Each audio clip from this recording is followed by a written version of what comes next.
Come hang with Dick and Brett. Welcome back, everybody, to another. I do that. What? You went like this. What's up?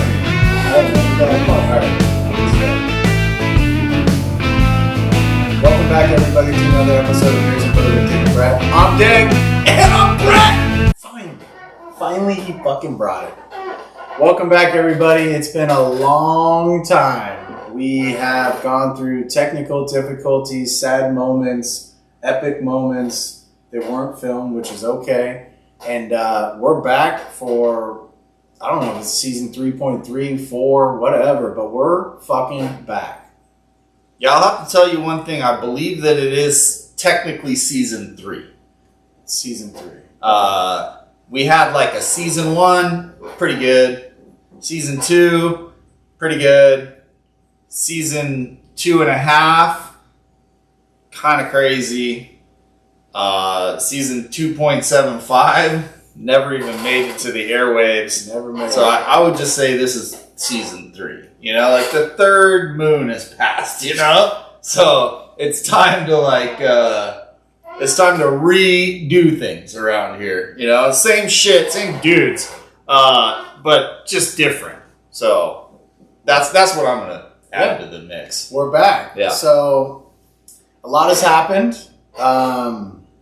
We changed up our beer profile a little bit. Still in the hazies, messing around with some West Coast. Still drinking similar bourbon, trying new stuff. But I think we talked about barrel proof coming into the back. We're going single barrel today. We're going to bring it back. We're drinking terps. If you haven't had a turpentine beer, they are fantastic. Gives you that kind of really tropical, like herb type smell, flavor. So that's what we're drinking today. We're probably not going to review the beer. We're probably just going to chug the beer. But we're in with single barrel. From our perspective of what we've been doing, so for the 17 people out there that are wondering what we've been doing, we got merch. We got new shit.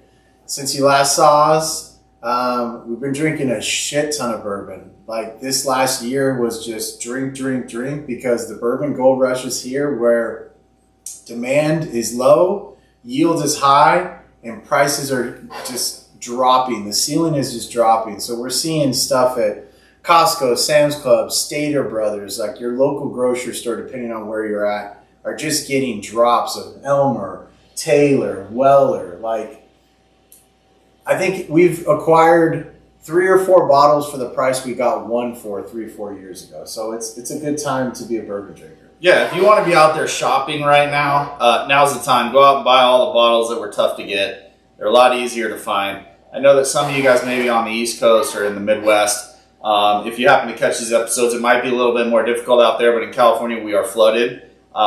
You can pretty much walk in any major store and find a bottle that you've been looking for the last couple of years.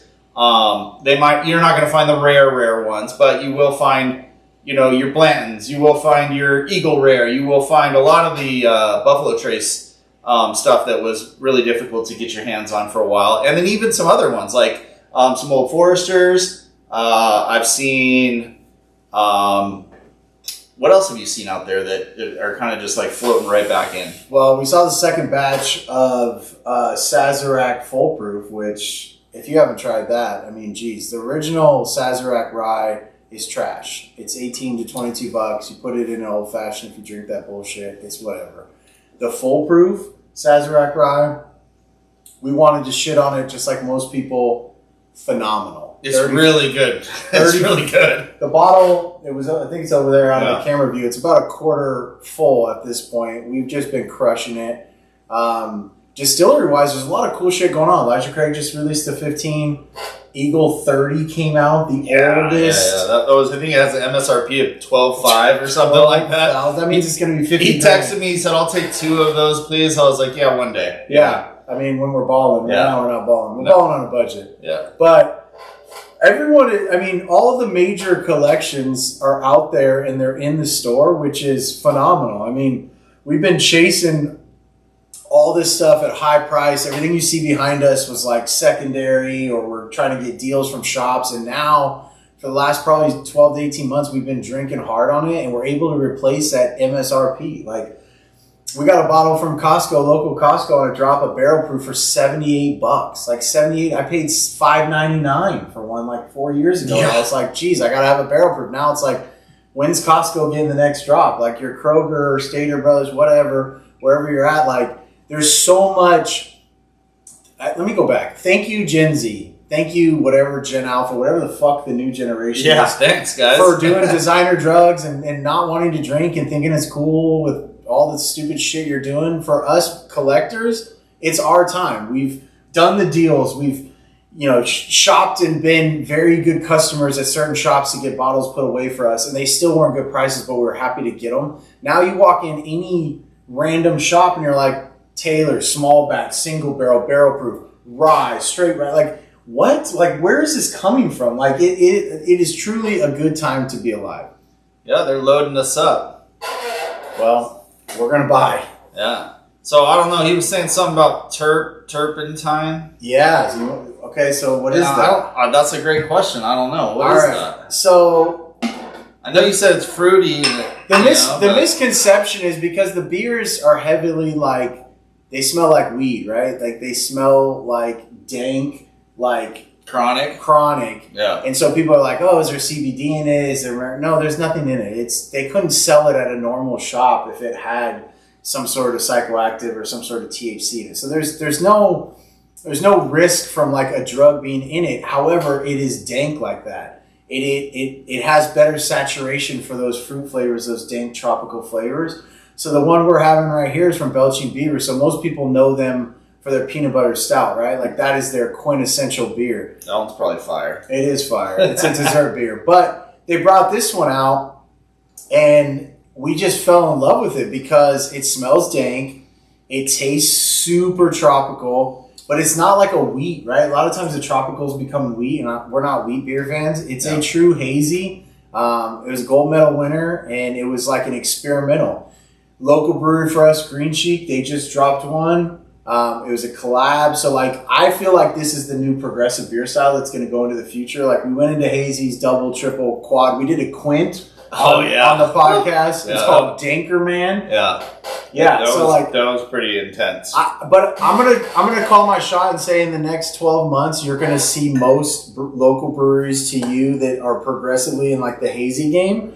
They're gonna transition to this because just like hazies used to be called New England or Murkies or whatever, and they were really about the hop saturation. This is the next level. This is something that was damn. Those are some fat pours. I was gonna say, dude, those are some serious pours. I'm all game for it. Yeah. I will tell you guys that this is a Friday night viewing or showing or recording or whatever you want to call it. So the pours might be a little heavier tonight. We also forgot. We got shout out to our boy Josh. Thanks, Josh. Got us some custom cups or Glencairns, right? If you want to be. You don't want to get shit on in the bourbon industry. They're Glencairns with our brand on it. We got new patches, so we got some branding out there coming to you. But yeah, the beer style is progressive. It's new. You're seeing the really like cutting edge breweries. We're starting to see it become a more popular beer style. I'm wondering if there'll be a category in the Great American Beer Festival this year for it because it is progressive. It's new. Usually they have like an experimental category and things like that. But we're loving it. Like literally, our local grocery store is selling it, and it's at a great price. And you get a 6-pack, and they're 16-ounce cans. Yeah. So where can you get a 6-pack, 16-ounce cans? One, when you do a brewery does a release, like a can release, it's a 4-pack, and they're usually $25-$30. We're getting this at $12.99 plus tax plus CRV, so $15 out the door. It tastes better than most shit that's out there. It's at a great price, and it's always available. So. Shout out to Belching Beaver. Love it. Love that you made it. You know, it made it a gold medal winner, so why wouldn't you put it in the rotation? Yeah. But we're drinking it, right? Last year you saw a lot of Dictionary. You saw a lot of Brewery X. We've kind of transitioned away from the Dictionary. I think we drank 150 gallons of it over a year. I'm pretty sure that my trash can just looked teal green for like ever. Yeah. Every time I looked in it, like when I went to recycle, they were probably like, "Who is this guy?" Yeah, like is this I've all never he even drinks? seen these beers, and now he just drinks like hundreds and hundreds and Yeah. hundreds of them. So- I mean, we're not moving away from Brewer X, but we took a break on the dictionary. We transitioned back to the Slap and Tickle, which is a phenomenal West Coast, and so we're not done with hazies, but we gave it a break because we drank our fair consumption, probably a few pallets. I would say so. And so this is kind of our new like flagship beer that we're drinking all the time. Taylor Single Barrel. We've done it on the podcast. They're all different, right? For those newer viewers, single barrel means what goes in the barrel comes out of the barrel. So they're all a little unique. It's going to be the same flavor profile. It's bottle and bond, so it's got to be 100 proof. It's federally bonded, so it's the highest level of bourbon. But they're all a little different, right? We had the honey barrel, which we have not found another one. We had one, and that bottle did not last more than a month or two. And that, If that. When you get a bottle that you just absolutely crush on, just drink it. it'll come back. You'll keep talking about it forever. I mean, it was a single barrel EH Taylor, and it just was so buttery and so beautiful. You're gonna get the bug? Yeah. I've been staring at that thing the whole time, but Sorry. it's all good. Springtime, Bugs California. are great, except for when they're in your face and you're trying to, project to the world about bourbon. That's a tough one. We don't know. I mean, I don't know how this one's going to be, but I'm telling you, it's not the honey barrel. No, we've already had it. It's open. But it's good shit no matter what. I mean, you're not going to find one that you don't like, I don't think. I mean, I'm sorry, but like if you're shitting on a Taylor Single Barrel, you're probably not a bourbon drinker. Or you're rich. I mean, yeah, if you're drinking like Pappy all the time and stuff like that. But I'm saying for the average bourbon, not even average, right? Single barrel is still, I think, a great accomplishment to have in your collection. Yeah. Between me and Brett, we probably have 20, and that's after the mass exodus of crushing them. We love it. I always joke with Brett on the side, like, small batches are every day. When we start drinking single barrel when you come home from work, like, you've reached the next level. When you start drinking barrel proof, you have a problem. well, at that point, you got a lot of money, right? Even though they're cheaper, like, if you're just smashing barrel proof as your everyday, you're probably going to work in a suit and tie. Yeah, or flip-flops and... Yeah, or you own your own Yeah, company, exactly. right? Like, it could be the other extreme. You own your own business, or your daddy and mommy left you a fucking hedge fund. A couple milli just to sit on for a while. I love the nose, man. I mean... Yeah, so tell me I'll tell you what I get out of this nose real quick, and then you tell me what you think. Alright, so it's not super sharp, has a little soft consistency to it. There's some bite.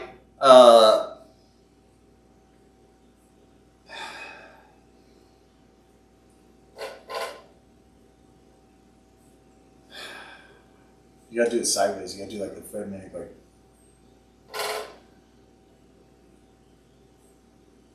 I don't know, I'm maybe possibly getting a little tiny bit of floral, but it's not a lot. I mean, ideally, I usually get a little bit more out of these. Yeah, I mean, it's been open for a while. But yeah, maybe the bottle's been open for a while, but let's go right into the taste. That's what I think, Yeah. So.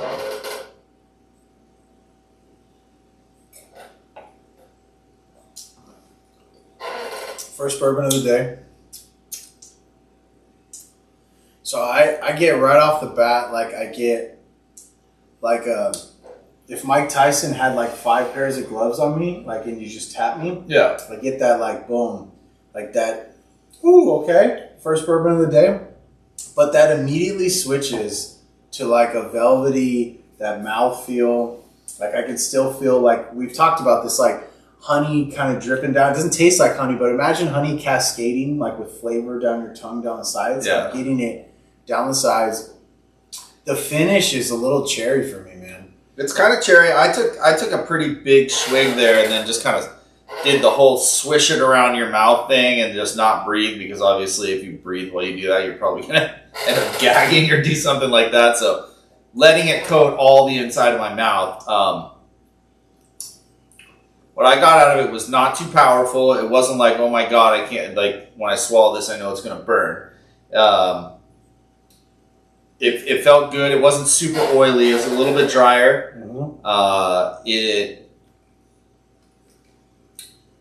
Take the second sip. Yeah, it's really sweet aftertaste. Yeah. Super, super sweet aftertaste. Yeah, I get like a little that sweetness is like Brett's described it in one of our episodes as that, like I get it in the back of my teeth a little bit. Yeah. Like a little bit of sweetness.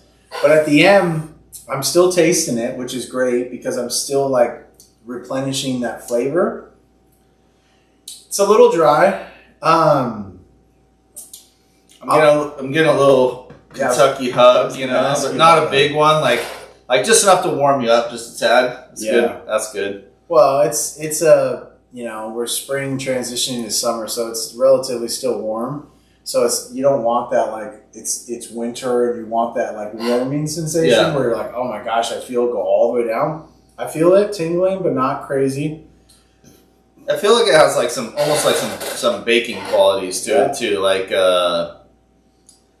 not necessarily like brownies or cookies or anything like that, but more like not like spicy like a carrot cake or anything like that, but it has like a warm bread / vanilla kind of baking flavor to it a little bit. I agree. Yeah. That's nice, man. I mean, out of all of the owners and head distillers of Buffalo Trace, Elmer is my favorite like batch that they have, but he wasn't an owner, he was a head distiller. Yeah. Taylor is what we always go to. Now we haven't had the 4 grain, the 18-year Mary. I mean, those have got to just knock your socks off. Yeah. But just in the ballpark of small batch, single barrel, straight rye, barrel proof, like the 4 that we can drink all the time and feel like ballers, like, gosh, I'm going to take it over a lot of stuff. Like that. And it's what's crazy to me is at 100 proof, it's so hard to describe to somebody because some people think 100 proof's a lot.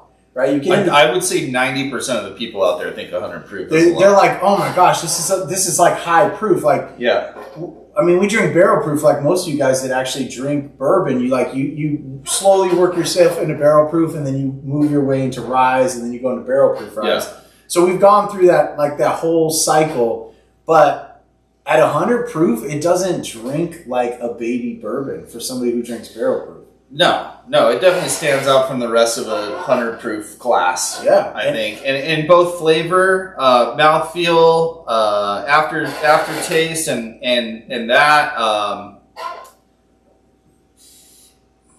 quality, I would say.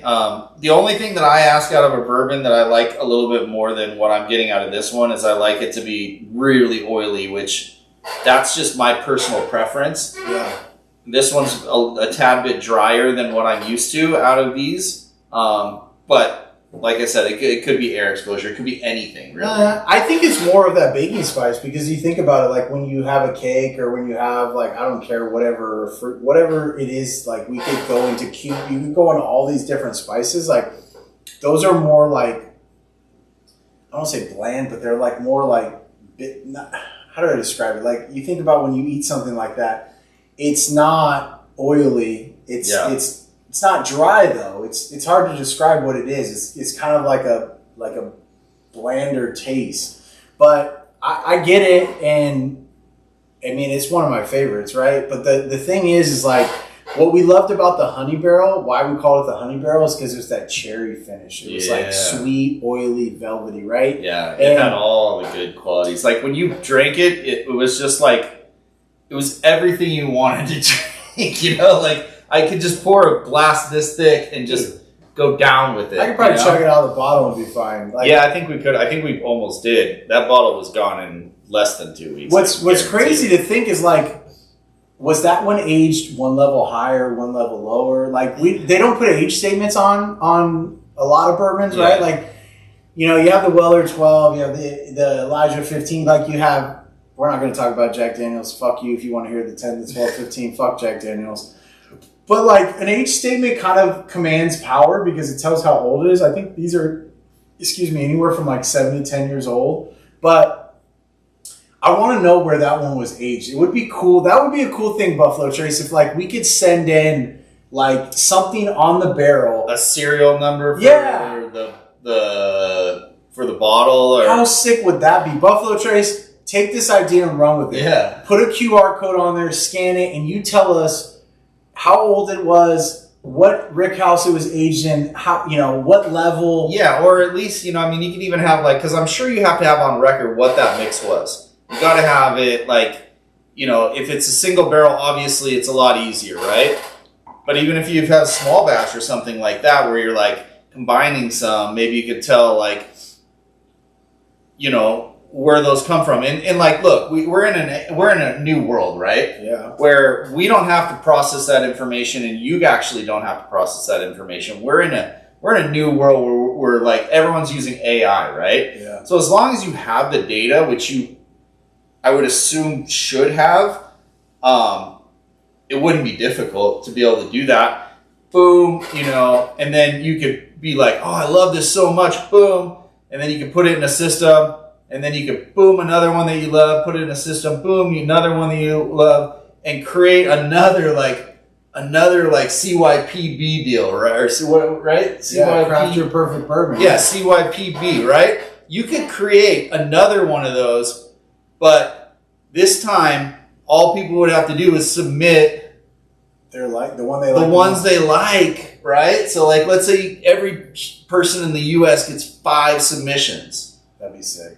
You know? How great of a customer experience is that? Like Yeah. you're getting feedback, you're getting data driven, and it's not hard. Put a QR code on it, and then you send us something back specifically to Dick and Brett, and you're like, hey guys, this is where it was. Yeah. It was in Rick House, fucking M, age, whatever, every distillery has different ones. But that would be a cool customer experience to be data driven, to be like, we like this single barrel. And they're like, okay, most of them are aged on level 10, but this was 9, and it was aged for 11 years versus 10 or whatever the months, right? We can talk through the semantics, but like the fan favorite is this, and then they take it. I love that idea. I just think with AI, anything's possible now. I mean, I work with it in my work. It is tremendous, the power that it can do, and I think it can help create amazing bourbon too. I mean, I don't see why it couldn't. You know, like with people's input, and then they take all that. I mean, I get that those barrels that you use aren't necessarily there anymore, right? But that spot is still there. So they know though, bro. And if you're thinking about being around for the next 100 years, you can recreate all that stuff if it comes down to it. And just like boom, boom, boom, this here on this one with this age and that one, and then put them together, and they had a baby. And they fucked. Yeah, and then they made like the AI version of the CYPB. You know, Taylor CYPB. Yeah. Buffalo Trace, we're giving you all the ideas tonight. Man. Yeah, take it and run with it. You could even do this, right? Something that I have not seen yet, which I think that bourbon could actually profit off of, and that would be a collab. That would be sick. So now you have like, let's just say you have E.H. Taylor, right? Collab with like let's just say Old Fitzgerald. Ooh. Right? Or you'd have like a Texas, you know, what's that Texas one? Garrison Brothers, right? Lined up with Smoke Wagon, right? Damn. Or something like that. And now they're putting 2 barrels, and they're just making like a small batch, right? Or maybe just or a proofed bourbon, 100 proof bourbon, right? Something like that, and they're combining, and now we have like collabs, right? Like the beers do these days, right? That is such a profound. I don't think I've ever seen a bottle that says collabed with. That would be so sick. Right? I think they're afraid because it's changing the paradigm of what bourbon is, right? It's like, we're the oldest distillery, we have this, we have that. But you know what? You're going to have to think through what the market is going forward. And I think that is such an amazing idea, because in the beer world, it's normal. The boys get together. Yeah. They love that. It's always like publicized, like, hey, I'm here with Vinny from Russian River. Hey, North Park. green. We're just Talk to me about what's new at your spot. Oh, what we're doing. I know you guys try to keep it all secret because it's been so long you kept those doors shut, but you're putting out bottles that are now like 30, 40, 50. Eventually, there's not going to be any fucking bourbon left in the barrel, so you can't go any higher in age statement. You got to figure out something new to market it. I think a collab would be a fantastic idea. I think that's fantastic. Yeah. You heard it first on Dick and Brett. Collab bourbon. That's right. Give me a call if you want more ideas. I got them. You might have to pay for them, though. We need a little bit of royalty. Yeah. Brett's Or over just some bottles would be fine. You know, that's all I'm asking for. Some bottles, maybe a barrel or two. Hey, you know, honestly, pick 'em, like collab 'em. our whole goal when we started the podcast was like, you see all these, like, I don't know if I call them bourbon influencers, but people that have enough followers and they get like the BTAC set, and they get like, I don't care what distillery it is, they send them 250 milliliter or whatever, 375. Like, send it to us, man. We're in. Like, that is our level of success, right? Like, if somebody sent us something, they're like, hey, I want you to review it on your podcast, we'd be like, fuck yeah, let's go. So that's the first thing we're going to do. That's what we want to do. That's why we got into this, was to get some free bourbon and some shit maybe we can't get. And if we get a big enough following to where you want to send us some shit, or you just got love for us, send it. Yeah. I also felt like we got into it because we were like hanging out, drinking bourbon, and talking shit anyways. Yeah. That was another reason I think we got into this. Well, yeah. I mean, It wasn't really the free shit at first. It was more like, we're already doing this. We might as well do this in front of a camera, and maybe somebody will enjoy it. I got to give the credit to my wife. I mean, we're sitting around close to Christmas, and she's like, you and Brett just sit out there and shoot this shit about bourbon for hours. And she bought us some setup, some Amazon thing, and bless her heart, man. It was like, hey, why don't you film it? Like, who cares who watches it? You guys do it anyways, right? And like, that was the start. And then I agree with him. Maybe I misspoke. My thing was like, when we got into this, it was never about, this is just fun. It's a reason for me and my boy to sit here and do what we're already doing and have fun and have an excuse to get away and do it. And then when we were like, well, what does success look like? Then it was like, okay. Yeah, but, you know, success is only successful if people believe in what you're doing, you know? So I hope you guys believe in us, because we're still here doing it 3 years later, which is, I would say we put in a little bit of work. I don't know. Dude, we beat a celebrity relationship longevity, so we're winning. Yeah, that's for sure. Yeah. Well, we did drink the single barrel for you here today, and we had the Terps on the show. I hope you guys go out, pick up a 6-pack of Terps at your local if you can find it. I know on the other side of the planet, Midwest, East Coast, probably going to have to get to California to get some, or you're going to have to go through some kind of distributor where they're going to be able to ship or do something like that. You should be able to get E.H. Taylor single barrel pretty much anywhere in the country, as long as you have the right contacts. So go out there, get one of these bottles. Tell us if you found another honey barrel. If you did, take a picture, send it to us. You know what I mean? We just want to see you smiling and enjoying it with your friends. Wait to see some new contact coming out from us. We're going to try to move it around. We won't always be in this location from here on out. You guys are going to see some new stuff. We talked about it a lot in a lot of the other episodes. We never brought it to you. We needed the equipment. We needed the experience. I think we're kind of getting closer to that. So we're going to experiment a lot on the lines of this season 3. And we're hoping to just get you guys more engaged. And hopefully you guys can learn a shit ton from us about bourbon, because we want to learn about bourbon as much as possible. But at the same time, we're not going to sacrifice the fun that we're having. So, absolutely. Yeah. Fun is why we started this. So, no, that was a great exit, Brett. I think it's time to say, Dick and Brett, we're out.